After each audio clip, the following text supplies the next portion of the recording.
अस्सलाम वालेकुम नाज़रीन, ईद के दूसरे दिन मौलाना तारक जमील ने बहुत बड़ा धमाका कर दिया। उन्होंने कहा अभी भी वक्त है, इमरान खान के पास जाएं और जाकर मुआफ़ी मांगें। एक बार फिर इमरान खान के हक़ में बड़ी गवाही दे दी। आइए नाज़रीन वीडियो देखते हैं, फिर मज़ीद डिटेल आपके सामने रखते हैं। मेरा एक पैगाम है उन सब के लिए कि नफ़रतों को मिटा दें। ये सियासी नफ़रत, ये मजहबी नफ़रत, ये कौमी नफ़रत, ये सूबाई नफ़रत, इसको मिटा दें। इख्तलाफ राय नहीं ख़त्म हो सकता, लेकिन मोहब्बत से रहे, प्यार से रहे, एक दूसरे को बर्दाश्त करें। मर जाने वाले की क्या लड़ाइयाँ और क्या। मेरा जवान बेटा गया है, मेरी नज़रें बदल गई हैं, मेरे ज़ाविये बदल गए हैं, सब धोखा नजर आता है। उसमें ए आख्या, उसमें माल ए की थी, मैं ए कर देंगा, मैं ओ कर देंगा, क्या झुक जाए, माफ़ कर दें।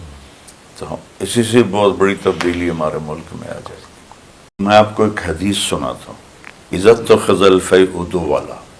इसका ताल्लुक हुक्मरानों से है कि जब कौमी ख़जाने को लूटा जाएगा, तो मैं तो नहीं लूट सकता हूँ, ना आप लूट सकते हैं, हुक्मरान ही लूटते हैं। वल अमानत मग़नमा, कोई अमानतदार नहीं रहेगा। वकाना रईसुल कौम अर्ज़लहुम, हुक्मरान ना अहल होंगे।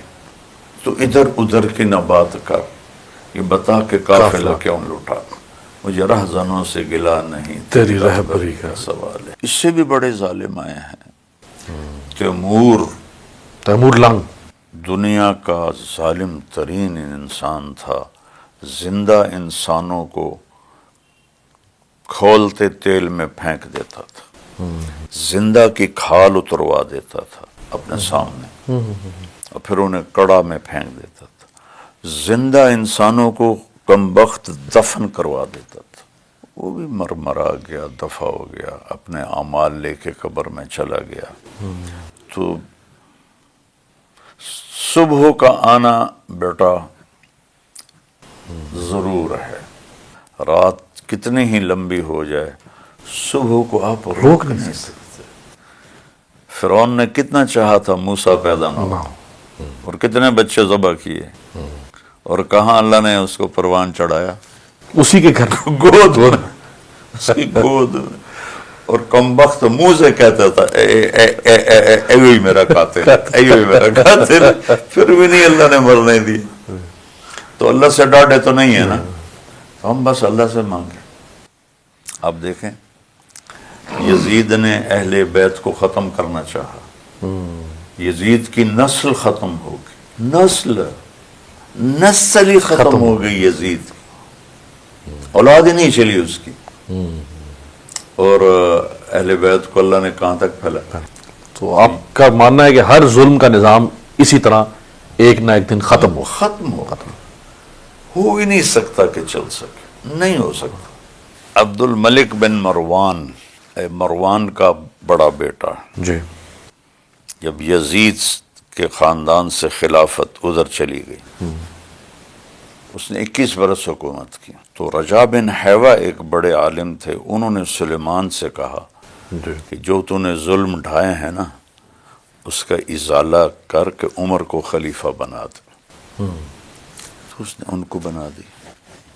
उन्होंने ख्वाब देखा कि अब्दुल मलिक और हज्जाज जहन्नुम में हैं, अच्छा, और उनकी आंतें बाहर निकली हुई हैं, और वो उनके गिर्द इस तरह चक्कर काट रहे हैं कि वो इस तरह घूम रहे थे अपनी आंतों के गिर्द जैसे गधा घूमता है। उन्होंने गधे का लफ्ज़ इस्तेमाल किया। तो ये उस बंदे ने ख्वाब देखा है जो उम्र सानी कहलाते हैं, और फिर जो फिजिकली हकीकत में देखा जी। जब इनका इंतकाल होने लगा, तो उन्होंने बुलाया उसी आलिम को जिन्होंने कहा था कि उमर को खलीफा बना दे। कहा देखो, मैंने अब्दुल मलिक को कब्र में उतारा।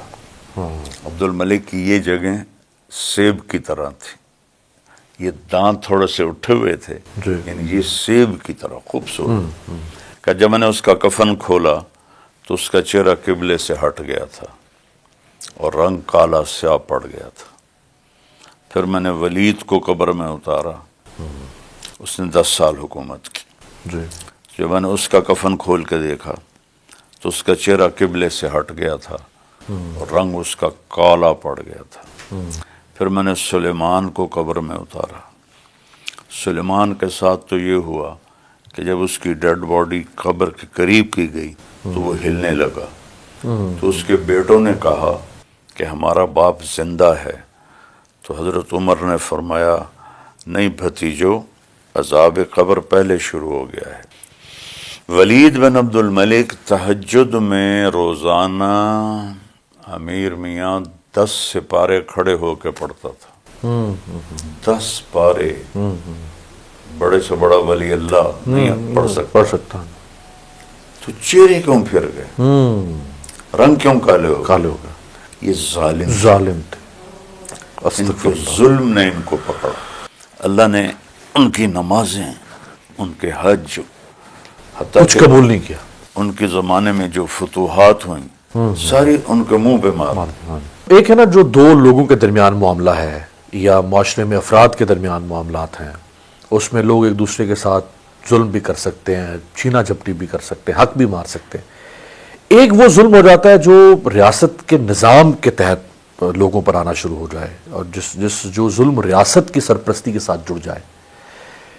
اس طرح کا منظر پاکستان میں کم از کم میں اگر اپنی جو 40 سال کی عمر پار کر چکے ہیں میری نسل، یا یہ ہمارے لیے تو ایک بالکل نئی چیز ہے کہ اس ملک جی بالکل. میری اب 70 سال عمر ہے، میں نے بھی نہیں دیکھا، لیکن میں پر امید ہوں کہ اللہ نے اسے بدلنا ہے. یہ مجھے بالکل اس طرح یقین ہے جیسے آپ کو میں دیکھ رہا ہوں اور آپ مجھے دیکھ رہے ہیں. ہم زندہ ہوں گے یا نہیں ہوں گے وہ تو اللہ کو پتہ ہے، لیکن یہ اللہ کا نظام. تو یہ ریورس ہوگا. کر چکے ہیں میری نسل، یا یہ ہمارے لیے تو ایک بالکل نئی چیز ہے کہ اس ملک جی بالکل. میری اب 70 سال عمر ہے، میں نے بھی نہیں دیکھا، لیکن میں پر امید ہوں کہ اللہ نے اسے بدلنا ہے. یہ مجھے بالکل اس طرح یقین ہے جیسے آپ کو میں دیکھ رہا ہوں اور آپ مجھے دیکھ رہے ہیں. ہم زندہ ہوں گے یا نہیں ہوں گے وہ تو اللہ کو پتہ ہے، لیکن یہ اللہ کا نظام. تو یہ ریورس ہوگا.